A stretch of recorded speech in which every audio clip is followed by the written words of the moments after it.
नमस्कार प्रणाम। अष्टादश पुराणेषु व्यासस्य वचनद्वयम् परोपकाराय पुण्याय पापाय परपीडनम।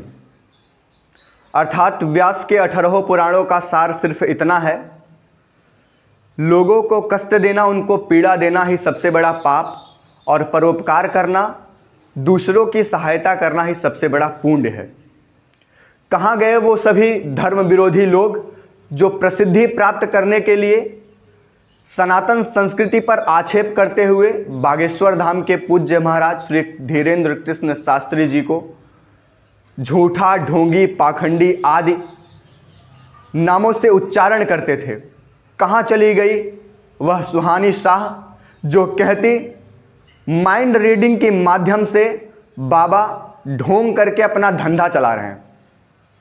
तो प्रिय बहन, मैं आपकी बातों का पूर्ण समर्थन करते हुए कहना चाहता हूं कि हाँ, बाबा माइंड रीड करते हैं और बाबा ने मन पढ़ा है उन हजारों लाखों माता पिता की गरीबी के कारण बेटियां जिनको बोझ लगती थी। बाबा ने चीख सुनी उन करोड़ों करोड़ बच्चियों की अव्यवस्था, अशिक्षा, भूखमरी के कारण जिनको गर्भ में ही मार दिया गया। बाबा ने मन पढ़ लिया गर्भ में पलती हुई उन बेटियों की जो अव्यवस्था और भूखमरी, गरीबी के कारण इस धरा पर आने से भी भयभीत होती हैं। इसी नाते तो कन्या विवाह के महा महोत्सव का शुभारंभ कर उन्होंने एक जागरण का अभियान चलाया है। प्रिय सुहानी जी, बाबा ने मन पढ़ लिया है उन लाखों गरीबों, असहायों की जो कैंसर जैसी महामारी से जूझ रहे हैं। इसीलिए तो कैंसर अस्पताल बनवाने का महान संकल्प लिया है। बाबा ने मन पढ़ा उन करोड़ों आदिवासी समाज के लोगों की जिनको चंद किलो चावल और आटे के लिए धर्म परिवर्तन करा ईसाई बना दिया जाता है। प्रिय बहन, वैसे तो यत्र नारीयत्य पूजन्ते रमंत्रे तत्र देवता जैसी महान संस्कृति के उपासक हैं हम, परंतु हमारे ऋषि मनीषियों, हमारे दिव्य ग्रंथों ने शूर्पणखा और पूतना जैसी स्त्रियों के साथ कैसा व्यवहार करना चाहिए यह भी हमें भली भांति सिखाया है। भाइयों, ऐसा कोई संत नहीं जिसके खिलाफ षड्यंत्र नहीं।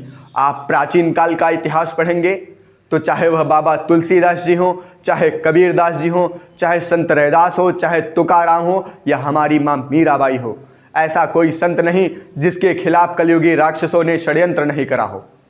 तो वर्तमान में भी जो हमारे संत हैं, संत बड़े परमार्थी, रूप धरे अवधूत, राम नाम का गोला छूटे भाग जाए यमदूत, जितने भी संत हैं इनके खिलाफ भी आज के कलयुगी राक्षस षड्यंत्र करना चाहते हैं, षड्यंत्र कर भी रहे हैं। तो मैं इन सभी मकड़ी जैसे लोगों को बताना चाहता हूं कि तुम सनातन संस्कृति के विरुद्ध षड्यंत्र का जाल बुनना बंद कर दो, क्योंकि मकड़ी के जाले में छोटे मोटे कीड़े मकोड़े फंसते हैं, सनातनी सिंह नहीं।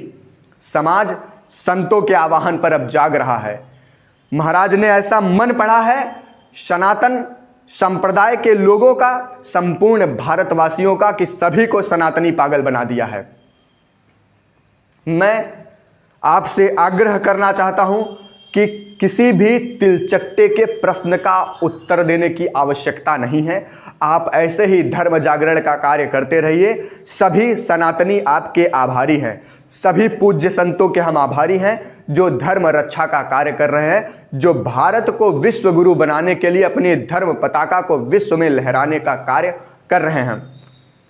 मैं बजरंगबली महाराज जी से, पूज्य बागेश्वर धाम सरकार के दीर्घायु की कामना करता हूं।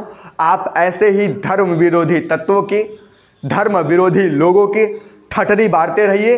और सनातनियों से तो एक ही आग्रह है कि जब जब होई धर्म की हानि, बाढ़ई अधम असुर अभिमानी, तब तब प्रभुधर विविध शरीरा, हरहि दयानिधि सज्जन पीरा। ये जितने भी संत हैं वो ईश्वर के ही रूप हैं, जो अपनी निजी अभिलाषाओं का त्याग करके धर्म जागरण, सनातन संस्कृति के संरक्षण, उनका रक्षण और देश को आगे ले जाने का पुण्य काम कर रहे हैं। हमें आप पर गर्व है। आपके चरणों में कोटि कोटि प्रणाम। ऐसे ही धर्मांतरण के विरुद्ध, लव जिहाद के विरुद्ध और सनातन संस्कृति के संरक्षण का पूर्ण अभियान चलाते रहिए। हमारे रक्त की एक एक बूंद आपको समर्पित है। जय जय श्री राम, जय बालाजी, प्रणाम।